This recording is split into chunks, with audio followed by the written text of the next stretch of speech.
He wore a wig. My dad. It was the 1970s. A lot of men did. Even his big hero Frank Sinatra had one. Bobby Charlton never though, but he probably should have. My dad was a concreter in the shipyard and dead proud of it. He used to mix sand, cement and water all day and then spread it out on the floor until you could play a bloody snooker on it. He was strong as hell. It'd almost break your fingers if you shook your hand. There's a picture of Dad, my older brother John, Sister Shirley and me when we were kids in our backyard one summer afternoon. I was about 5 and we've all got our tops off and we're flexing our muscles like bodybuilders. Dad must have been in his mid-30s and he looks great, like a fight-hungry boxer. Well, his body does. His hair looks like it was badly stuck on with glue, which it was. He was really sensitive about his wig. Mum drilled it into us kids that we weren't to laugh or make fun of it. We couldn't even mention it. When his hair grew too long at the back and sides, our mum used to cut it and then dye the bits she could see and try and match them to the wig. It never worked.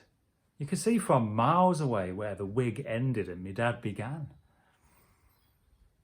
The first time I was embarrassed about it, and him, was when I was about 11. Mum had left my dad by this point and taken John, Shirley and me with her. I was going on a school trip to Wembley to watch England schoolboys, and it was what people these days would call a lads and dads day out. All the other kids were already on the bus with their fathers ready to go, but there was no sign of mine. I was sitting near the back and everyone was waiting. Finally, he came running up to the bus, got on, and started a slow walk down the aisle to me. Everyone was staring at him and I could see the other kids covering their mouths, trying not to laugh. I knew what was going on. Then, just before he sat down, Kevin Gallagher on the back seat shouted at the top of his voice, "Wig!" That was it then. The old bus erupted. I still can't remember now what my dad's reaction was, but not long after that he stopped wearing it.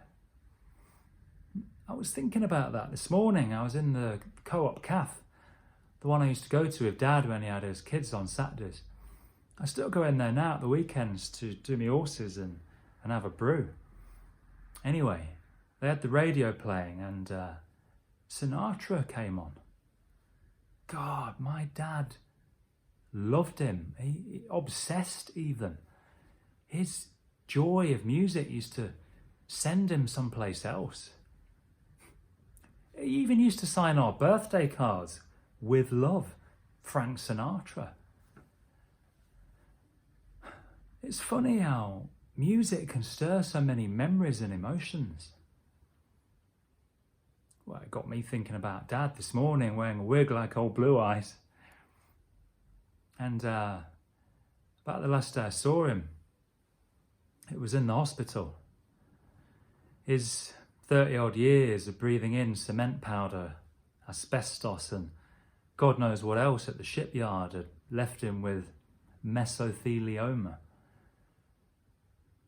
He was only 72. But in those 5 or so years before he died, his breathing had steadily got worse and worse until it eventually stopped. When I saw him on that last day, he couldn't speak anymore and he was wearing a ventilator. I'm not even sure he knew I was there. It was when iPods had just come out and I bought one and I stuck his favourite song on it, "Summer Wind" by Sinatra.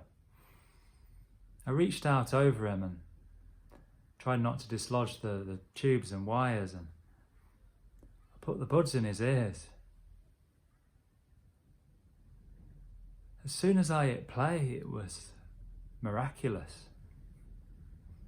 His eyes opened wide and he half smiled and his head sank back in the pillow. Then, slowly at first, he raised his hands in the air and stuck out his left and right index fingers and gently began to conduct the orchestra, waving his fingers from side to side mid-air. I don't know who or where or what he was thinking about, but for those 3 blissful minutes, he was transported to a different, better world.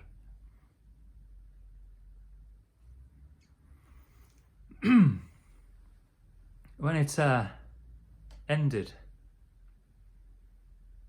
he closed his eyes. That